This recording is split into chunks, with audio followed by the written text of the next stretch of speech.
الفيديو بتاع النهارده عباره عن مجموعه شباب طلعوا رحله للصحراء مع بعضهم، وللاسف العربيه عطلت بيهم، وطبعا بالتاكيد نزلوا عشان يشوفوا نوع العطل اللي في العربيه علشان يصلحوها ويتوكلوا على الله يمشي، ولكن للاسف لقوا الديب ده بيهاجمهم بشراسه، ولولا اللي هم عرفوا يهربوا منه وطلعوا الصحراء، وطبعا الديب فضل يهاجمهم بشراسه. يلا بينا نشوف الفيديو، يلا بينا.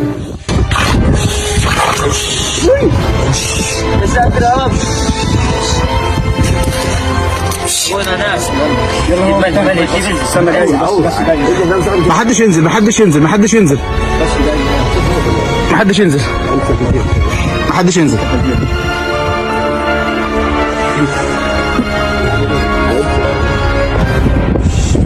يا عم امشي، خلينا ننزل.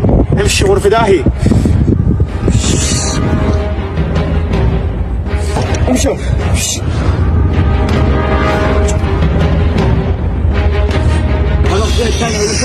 خلاص يا عم.